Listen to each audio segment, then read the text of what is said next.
है कि मसीह समाज के तमाम लोग अब जो है वो राजभवन के घेराव करने के लिए निकले। हालांकि पुलिस की बैरिकेटिंग है और बैरिकेटिंग के बाद पुलिस ने उन्हें आधे रास्ते में ही रोक दिया है। बड़ी संख्या में पुलिस बल की तैनाती आपको दिखाई देगी, लेकिन देख सकते हैं कि हजारों की संख्या पे यहाँ पर मसीह समाज के लोग हैं जो आपको बैठे हुए दिखाई देंगे और तमाम लोग आज दिन भर से विरोध दर्ज करवा रहे हैं। मुझे छत्तीसगढ़ के पास्टर्स के लिए कल से बहुत बोझ है, इस सेवकाई को दी है। अब वो टाइम है कि वो दूसरे पास्टर्स के अंदर हम उसे इम्पार्ट करें। आज हम आपको दिखाएंगे कि कैसे अपोस्टल अंकुर नरूला जी ने छत्तीसगढ़ के नए कानून को लेकर जो कुछ कहा उसे सुनकर आप सभी हैरान हो जाएंगे, क्योंकि उस वीडियो को देखकर ईसाई विरोधी भी हिल चुके हैं। पहले आप सभी उस वीडियो को देखिए, फिर हम आपसे बात करते हैं। मसीह समाज का विरोध प्रदर्शन जारी है। छत्तीसगढ़ धर्म स्वतंत्रता विधेयक बिल का कर रहे हैं विरोध। राजभवन के घेराव के लिए निकले प्रदर्शनकारियों को रोकने के लिए बैरिकेडिंग की गई है। राजभवन के आसपास भारी पुलिस बल तैनात किया गया है। बिल के विरोध में राजभवन के घेराव का ऐलान। धर्म स्वतंत्रता बिल को वापस लेने की कर रहे हैं मांग। धार्मिक स्वतंत्रता में हस्तक्षेप गलत है, मसीह समाज कह रहा है। सभी धर्मों को सुरक्षा और सम्मान दी जानी चाहिए।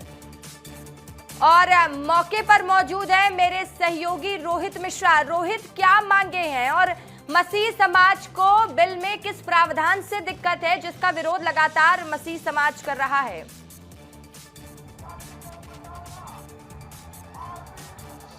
बिल्कुल, देखिए रशिका, एक बार तस्वीर दिखा देता हूं मैं आपको। तस्वीर ऐसी है कि मसीह समाज के तमाम लोग अब जो है वो राजभवन के घेराव करने के लिए निकले। हालांकि पुलिस की बैरिकेटिंग है और बैरिकेटिंग के बाद पुलिस ने उन्हें आधे रास्ते में ही रोक दिया है। बड़ी संख्या में पुलिस बल की तैनाती आपको दिखाई देगी, लेकिन देख सकते हैं कि हजारों की संख्या पे यहाँ पर मसीह समाज के लोग हैं जो आपको बैठे हुए दिखाई देंगे और तमाम लोग आज दिन भर से विरोध दर्ज करवा रहे हैं और इस वक्त भी उनका विरोध है। और इसमें कई ऐसे प्रावधान इनका कहना है कि किए गए हैं जिससे जबरन इनको फंसाया जा सकता है। ऐसे कई प्रावधान किए गए हैं जिससे इनको आने वाले समय पर दिक्कत हो सकती है और ये झूठे केस में जो फंस सकते हैं। और इसी तमाम आरोपों को लेकर ये जो है वो यहाँ पर प्रदर्शन करते हुए आपको नजर आएंगे और देख सकते हैं कि हजारों की संख्या में इसमें, क्योंकि भीम आर्मी के लोग भी उनके कार्यकर्ता भी यहाँ पर मौजूद है और पीछे में जितने भी लोग दिखाई देंगे वो मसीह समाज के लोग। और ये देखिए पुलिस की बंदोबस्त, देखिए आपकी पुलिस की बंदोबस्त यहाँ पर कितनी जोर से है, कितनी बड़ी संख्या पे है। यहाँ पर बैरिकेटिंग की गई है, 3 से 4 लेयर की बैरिकेटिंग है, 3 शेड की भी बैरिकेटिंग यहाँ पर की गई है। उसके बाद पुलिस की जो तमाम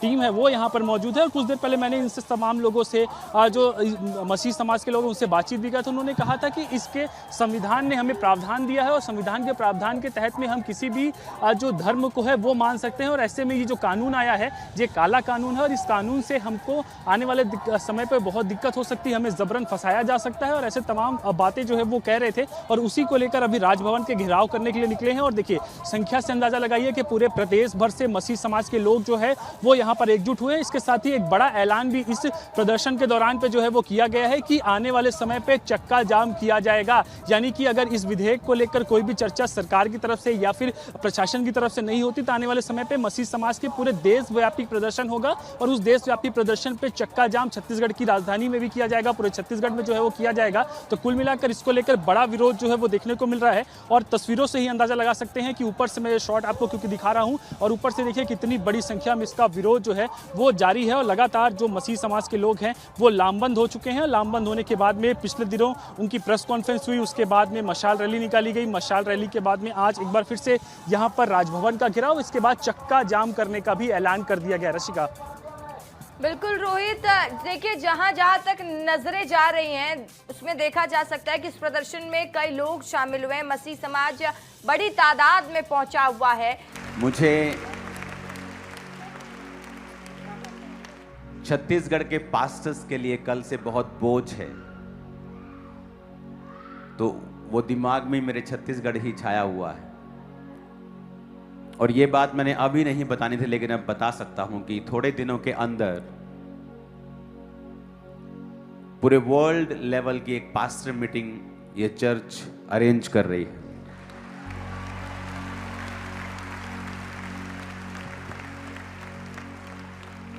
जिसमें सिर्फ मेंटरशिप वाले पास्टर्स नहीं, हम सब इकट्ठा होंगे।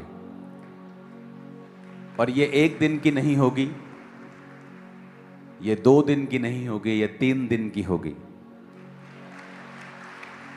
और इसमें सुबह एक सेशन होगा, फिर लंच होगा, शाम का सेशन होगा, फिर सुबह, फिर शाम, फिर सुबह, फिर शाम, फिर प्रेयर माउंटेन के ऊपर एक लाइव सेशन होगा।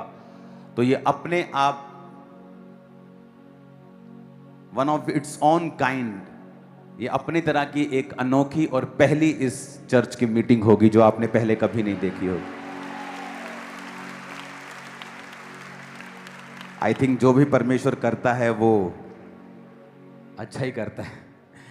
मेरे मुंह से वो झारखंड की वजह छत्तीसगढ़ निकला, क्योंकि मैं बताना नहीं चाहता था अभी, तो वाइफ ने आके बताया कि नहीं भाई साहब छत्तीसगढ़ नहीं झारखंड है। तो मैंने कहा ठीक है। तो मैंने कहा फिर ये परमेश्वर ने इसलिए किया है कि मैं आपको बता दूं, क्योंकि ये इम्पोर्टेंट है। आप सभी इस वीडियो को अभी छोड़ के ना जाए, आप सभी इस वीडियो को पूरा जरूर देखें। जैसा कि आपने वीडियो में देखा कैसे अपोस्टल अंकुर नरूला जी ने छत्तीसगढ़ में जो नया कानून बना है उसके बारे में जो कुछ कहा, उसे सुनकर आप सभी क्या कहेंगे आप हमें कमेंट में ज़रूर बताएं। जैसा कि आप सभी जानते ही होंगे कैसे छत्तीसगढ़ में आए दिन धर्म परिवर्तन के मामले सामने आ रहे हैं। मैं आपको बताना चाहता हूं, यीशु मसीह का वचन इस बात को कहता है, आज बहुत सारे लोग हैं जो कि ईसाइयों पर झूठा आरोप लगाकर कहते हैं कि ईसाई लोग धर्म परिवर्तन पैसा देकर करवाते हैं। मैं आपको बताना चाहता हूं, एक व्यक्ति जो कि भारत में रहता है उसे धार्मिक स्वतंत्रता का अधिकार मिला हुआ है, लेकिन परमेश्वर का वचन इस बात को कहता है हमें अपने जीवन में ईसाई विरोधियों से डरने की जरूरत नहीं है, बल्कि परमेश्वर का वचन कहता है कि हमें मसीह विरोधियों के लिए प्रार्थना करनी है, क्योंकि प्रार्थना एक ऐसी हथियार है जिससे कि शैतान को हराया जा सकता है। क्योंकि हमारी लड़ाई शारीरिक नहीं लेकिन गढ़ों को ढा देने के लिए परमेश्वर के द्वारा सामर्थ्य है। जैसा कि आप सभी जानते ही होंगे कैसे ईसाई विरोधी मसीहों से मारपीट करते हैं। मैं आपको बताना चाहता हूं, यीशु मसीह का वचन इस बात को कहता है कि जो कोई तुम्हें छुएगा, इसका मतलब यह है वो परमेश्वर की आंख की पुतली को छूता है। इस वचन का अर्थ यह है कि यीशु मसीह आपकी और मेरी सुरक्षा करते हैं। लेकिन सबसे इंपॉर्टेंट बात आज ये है, आज बहुत सारे लोग हैं जो कि यीशु मसीह पर विश्वास तो करते हैं, लेकिन परमेश्वर का वचन इस बात को कहता है जैसे ही लोग उनका विरोध करते हैं वैसे ही वो परमेश्वर के नाम को छोड़ देते हैं। अगर आज आप यीशु मसीह पर विश्वास करते हैं और लोग आपको ताने मारते हैं, लोग आप पर झूठा आरोप लगाकर कहते हैं कि तूने धर्म परिवर्तन कर लिया, उस समय आप डरे नहीं। लेकिन परमेश्वर का वचन इस बात को कहता है ईसाई विरोधियों के लिए प्रार्थना करें, क्योंकि आपकी प्रार्थना उनके हृदय को बदल सकती है। अपोस्टल जी खुद यीशु मसीह के विरोधी थे, लेकिन जब परमेश्वर की दया उनके जीवन के ऊपर आई, वो परमेश्वर के आज सबसे बड़े सेवक बन चुके हैं। उसी प्रकार आप नहीं जानते कि आपकी प्रार्थना कितने मसीह विरोधियों के मन को बदल सकती है। अगर आज आप एक प्रभु यीशु मसीह के दास हैं तो अपनी कलीसिया को यह सिखाए कि ईसाई विरोधियों के लिए हमें प्रार्थना करनी है, क्योंकि परमेश्वर का वचन कहता है तुम बुराई से ना हारो लेकिन बुराई को भलाई से जीत लो। परमेश्वर आप सभी के साथ हैं। आप सभी इस वीडियो को एक व्यक्ति के साथ जरूर शेयर कर दें। परमेश्वर आपको आशीष दे।